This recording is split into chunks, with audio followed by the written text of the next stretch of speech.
And they're off! This summer of sport feels like a great time to celebrate our county's sporting past.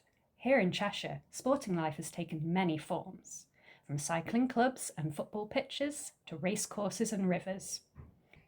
In this collection, we'll be making a splash with water sports, kicking off stories of controversial matches, and meeting some truly colourful characters along the way. A day at Chester Races wasn't just about the horses, it was a performance in itself. Meet the tipsters, tricksters, and unforgettable characters like Prince Monolulu, whose voice and outfits brought the streets alive. When the races were on. And then with the race goers coming, very often they would get more coppers than they would when they went. And that was another part of the entertainment. Oh, jolly good. The men, when they came for the racing, tipsters standing on the corners of the street shouting and telling you they got the winner of this. And one of the men who was at that time very popular was Prince Monolulu. Yes. And everyone knew him, of course, that went to the races, I mean, because he used to come here, he never missed a race. But the thing was that some of the other chap who were giving you entertainment, they would walk to the corner of a street, take off the jacket, throw it on the ground, and then put what appeared to be a pile of notes, pound notes, £50. There'd be one note on the top, and all the rest would be paper cut to that size, and rubber bands round. And very often they would be walking lame, and one of the favourite expressions that this one said was, "Only for this injury I'd be riding today." And he was dressed up as a jockey, about 12 stone in weight. But it was all entertainment of some kind or other. And of course there used to be some who would be doing conjuring. Oh, yes. So they'd stand, that would be to draw attention to this chappie. As soon as they stopped the conjuring, then he would start his spiel about giving the tips, or selling the tips actually. And if you bought one of these tips on a paper, and then perhaps a companion would buy one, but they'd both be different. And the next day he'd be in the same place. "What did I give you yesterday? Anyone here bought one off me?" Well, there's sure to be one, because he gave every horse in the race. So yes, I got it. There you are now. I gave him the win. But he gave all the rest as well, which were losers. But it was entertainment. Step right up! During race week, brave spectators could climb into the ring and test themselves against seasoned fighters. With a £5 prize at stake, it was a tough competition and rarely won. There was nearly always, at the race week, always a show for boxing. And there would be a number of men who would come onto a platform in the front, dressed as the modern boxer. And there would be a number of pairs of boxing gloves on a rail outside, and they would challenge anyone in the crowd to go in.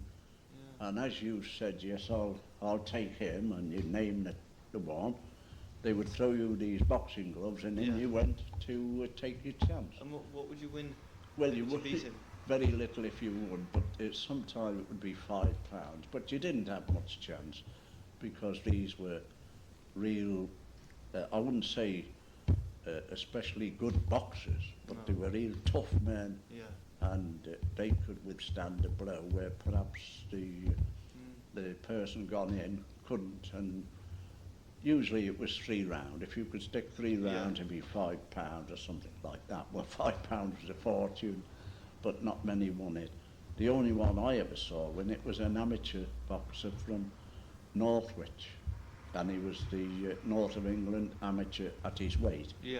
And he chose a chap that was roughly the weight. Well, he'd got a lot more idea than the ordinary person of boxing, real boxing, you know, the clever stuff, moving away and feinting and catching the other chap. Anyway, he was the only one I ever saw to stay the 3 round. Yeah. Whether he received the £5 or not, I don't know, because had he done so, he would be no longer an amateur.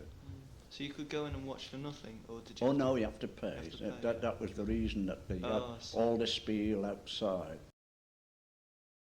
From the racecourse to the riverbank, sport and gambling sometimes cross paths in unexpected ways. This tale of a police raid stretches all the way to Canada, with a rather surprising outcome. And then, of course, you had Fred Tilson lived up there, the one time known boxer, professional boxer. He went to Canada, went to Winnipeg when he was about 16 or 17 years of age. There's a little story about him I'd like to tell you. He was, the police came and raided the gambling schools down here once. And one of the chaps jumped in the boat and went in the middle of the river, moored himself in the middle of the river. And the police tried to get him to come ashore and he wouldn't come. So they said, it's all right, we know who you are. Off they went, you see. But when the court case came up, they called for Fred Tilson. But Fred Tilson had been in Winnipeg for 6 months, so he couldn't possibly be him, could it? From sturdy everyday bikes to sleek racing machines, cycling evolved rapidly over the years. Once an essential form of transport, it became a growing leisure passion as technology and prices changed. In 1932, you opened up your own cycle Shop shop. in Saltney, yeah. You didn't make cycles No, there. no, never made none, no. What types of cycle did you sell there? Rallies and Phillipses. And the Phillipses, I've sold Phillipses bikes, which was good bikes, 35 shilling for span new, and rallies from £4.90 on the 6. And those have been consistently popular, have they? Pardon? The rallies have been. Oh yes, yes. Yeah. Well, yeah, been the cycle of the world, haven't we? Yeah, yes. During the recent years at the shop, before your retirement, I expect the types of cycle that you sold have changed, have they? Oh yes, the prices is gone colossal, and the bikes is gone colossal, and of course they brought more juveniles in now and small, more or less safety cycles now and lighter weights, and of course we've got lighter tubing in them and lighter tubing in them now and that made lighter, and of course a lot dearer. And smaller wheels were Smaller popular. wheels now, yes. And then the back, That's it. some big wheels Yes, as they well. make them now from 18 inch up to 26 inch. And do you think Yeah, racing crazy. bikes have become more popular, or have they always Oh been yes, popular? yes, more popular now. The racing cycles. Yes, your son was saying that they were very popular, the racing Oh, they cycles. are now, yes, very popular now. Yeah. Oh yes, all the old type bikes is gone. Before modern brakes, cycling was a test of nerve and balance. Hear about the early days of fixed-wheel bikes, when stopping safely could be an adventure in itself. Well, we had bikes. You know, we had a bike, but it was a fixed wheel bike. It was long before the freewheel came out. And of course you had to pedal, and to put the brake on, you just pressed on the one pedal, pressed it back. Well, that controlled your speed. Well, if you went down Lowbridge Street and you lost your pedals, well, you know, it was really good luck. You had to put your foot up on the front wheel and press on the tyre for a brake. Because there was no brakes, you see. Not that I remember. No, there couldn't have been, because you controlled it with the pedals, you see, your speed. So, but I did have one of those. I think I paid £1 for that. That was it. When I went to the post office, I had to have a bike. I didn't have to, but I did have one. And because I got extra for it. And that was when I had the freewheel bike. It was £1. And there'd be a lot of £1. people on the road with bicycles with them. It was mostly bicycles, yes. There were cars, of course, but nothing like it is now. You know, they did get the odd cars, because, of course, they were beginning to come in, weren't they? You know, by the 20s, this would be, wouldn't it? But there was the freewheel came in later, you see, with the brakes. And old Crimes in Lowbridge Street, he used to sell these old crocks out at threepence an hour. He used to hire them out at threepence an hour, you see. They were very, very popular. But they were all fixed wheels when there were some crocks. I don't know how we all managed to survive, but we did. Cycling wasn't just about getting from A to B. It brought people together. From tandem rides to all-night journeys, clubs created friendships and memories that lasted a lifetime. We both had done them and... Young and in love, weren't we then? Yeah. You went right round in a tandem. You said you were in the cycling club, actually. Yes, didn't you? Oh, yes. It was... Right, every weekend, didn't we? When I come out of the army, like, I sold it before I went in. Oh, it's all over the place. And was it a big cycling club? Or? Oh, Yes, it was Macclesfield, yeah. I went all night run to Went to Meriden one weekend, didn't we? Meriden. I know. I've been What it is, it's like a village. Yeah, For the all village the- green. Isn't it? Yes, That's it was for cyclists, a memorial for the All the cyclists. cyclists got down in the war. Yeah, I've seen But it. Yeah. every year, have you seen it? Every year they held memorial there. I would travel all night from here. Got there about 8 o'clock next morning, didn't we? Old cycling club. Yeah. They Happy had a days they memorial. were, I'm telling them. When I you don't get- think the days now are as happy as what they were when we was young. Oh, With roots stretching back to the 1880s, rowing has long been part of school life in Chester. Revived in the 1920s, it continues to thrive, connecting generations of rowers. Could you tell me something about the sports and games at the school? Well, last year, the present rowing master, Mr. Fox, discovered that the rowing apparently started in 1883. He therefore decided to have a grand beano last year, which it did. He got a number of old boys. I managed to find him some names and addresses, and he got a number of old boys to support him with funds. They came, and some of them actually turned out on the river and rowed, and they had a commemorative dinner. But it seems that after the 1880s, the rowing collapsed for quite a long time. It was revived, as far as I know, about 1923, since when it's been in continuous operation, varying up and down over the years, but with a very successful period of recent years at Henley and against local schools and so on. From handwritten notes left on boats to a thriving family club, the Chester Sailing and Canoeing Club has an unusual origin story and even produced a Guinness World Record holder. Your association with the river gained rather more official status when you had a hand in the formation of the Chester Sailing and Canoeing Club in 1956. As far as the formation is concerned, perhaps you could tell us the story behind that.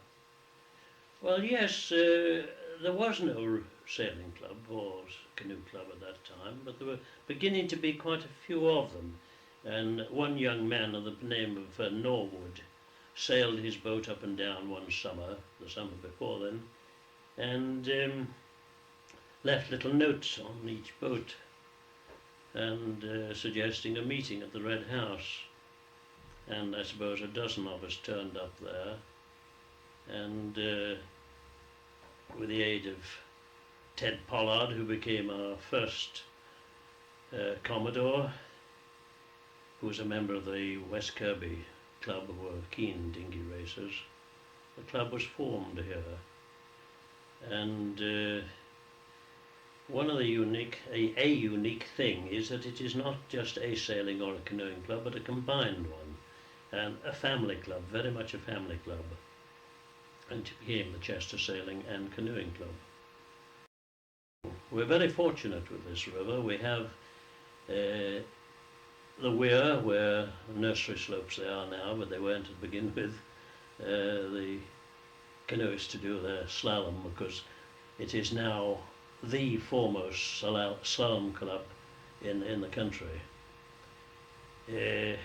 One young man who not only goes down in history but is in the Guinness Book of Records was 5 or 6 times national champion and runner-up in the World Championships. And only his wife's illness, I think, 2 years later, prevented him from competing and might possibly have been the world champion. Once, hundreds of anglers lined the riverbanks in fierce but friendly competition. Today, these memories capture a pastime that has somewhat declined but remains deeply cherished. Do I remember that there was lots of very popular fishing matches, or am I just imagining? Yes, but no, there was. There were a lot more than what there are now. There was hundreds of fishermen in the town because it was one of the basic. Wasn't it nationally known? Oh, it was, yes. Yeah. The Weaver was, yeah. Yeah, and it's not like that now, is it? No. It's not nationally. You know, you get like matches now. Obviously, me and Brian still, fish quite a bit. You know, you get like what they call open matches where anybody from all over the country can come. You'd be lucky to pull about 50 anglers. In them days, going back to sort of like the 70s, you were talking on a Saturday. There would be a fishing match on the river, and it would be basically pegged from the marina, which is in the middle of the town, and going through to Newbridge. You'd have over 100 anglers, and there would be a waiting list of people trying to get on, and they have like what they call a winter league, which is a series of about 6 matches throughout the winter period, where teams of 5 people would fish for prizes, etc. And they sometimes would go up to 100, 150 anglers. And now then we're lucky to again pull 50 anglers. It's just a decline of fishing. As communities rebuilt after the war, football returned with renewed energy. Local teams in places like Saltney became fertile ground for future stars. Oh yes, I can remember football. Football, Yeah. of course, was one of my highlights. Yes, You were you said you were a secretary. I was secretary of Saltney 1947-48 when we reformed after the war. But going before that, yes, in the 1920s, Crichton's Athletic had a team in the Cheshire County League, which was quite a fair league. I mean, Chester were in that league at that particular time, and Crichton's had a half back line at one period who all went into league football. Really? Regan, Pride and Benyon, and 2 of them became internationals.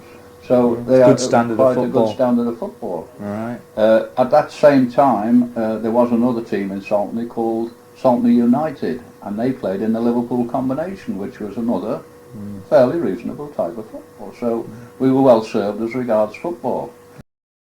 Local football in the 1930s was a world away from today's game. Players balanced jobs with matches, and sometimes even found themselves up against legends like Stanley Matthews. From the zoo now and move on to your husband, who we've said before was a footballer with Chester. When exactly was this? Chester became 1934. We came to Chester, and he played up till the beginning of the. Well, he played slightly after the war. Played to the 40, and then the war came. And of course, it was only on the basis of 30 shillings a match in those days. And as we had 2 children, so of course we couldn't possibly manage on that. And of course they played different teams in those days, during the war. They had to play. You see, a lot of the footballers went into the army or Air Force, so they were stationed different. My husband played against Stanley Matthews here, not here.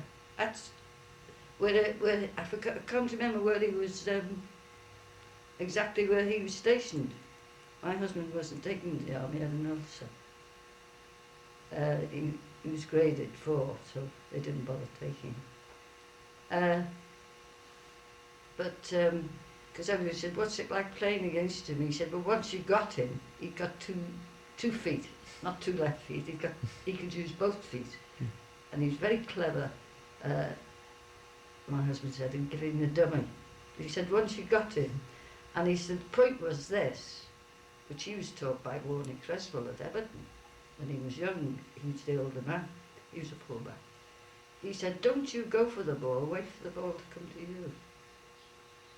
And it's quite true. And he said that's how you got started. Once he gave you the dummy, which he did, what they call the dummy, you know, going that way and that way. He said he didn't bother going his way and that way with him. You waited, and then you could get the ball. So your husband was a defender then? Oh yes, fullback. All the time? Yes, always. Behind the scenes, footballers faced short contracts, low pay, and constant uncertainty. Moving clubs often meant moving families too, all for the love of the game. Why incidentally did he come to Chester? Was there any particular reason? Oh, the reason. Well, he'd been at Everton for 7 years, and then he went to Preston. He was there too. He had a cottage there, and things weren't too. He wasn't very happy there. And then he was put under the transfer list, you see. Well, then most clubs in those days, having the money they got, well, none of them got so much money now, have they? They didn't buy a player, and there was a transfer fee put on a player until towards the beginning of the next season. Because once they signed on, they had to pay them. So consequently, as regards to football in those days, it was nothing like it is today. You only had a 12-month contract, and you didn't know whether you were going to be transferred, or if you weren't transferred, nobody offered the price for you. You had to wait until the club approached you. So was Chester the club that approached him then, or what? Chester, yes. Bournemouth, Reading, Stoke, Carlisle, and as I was a Liverpudlian and my mother and family were still alive, I chose Chester because it was nearest to going home at town. When Chester met Manchester United in 1965, the whole city was watching. One disputed goal from George Best still sparks debate. Was he really offside? And we got a plum draw against Manchester United at Old Trafford in the third round of the Cup. At that time they were in the process of building a new stand, so their gate was limited, but I think even so I think the gate was around 45,000. And of course Chester was alive that day with the thought, in fact I would say alive, I would say it was dead because I think everybody had gone to Manchester. But it was buzzing that week before with the fact we were going to Manchester United. And we actually went a goal in front just before half time, scored by a player called Jimmy Humes. And we then, unfortunately, in the second half, Manchester United equalised with a goal scored by somebody called George Best, who to this day and to anybody who was at that match will insist was about 20 yards offside when he scored. But they eventually won 2-1, and that was the end of our cup run. They think it's all over. It is now! Thanks for listening to these sporting memories from the Oral History Collection at Cheshire Archives. If you'd like to hear more stories from our collections, visit our website, subscribe to our newsletter, and follow us on social media at Cheshire Archives.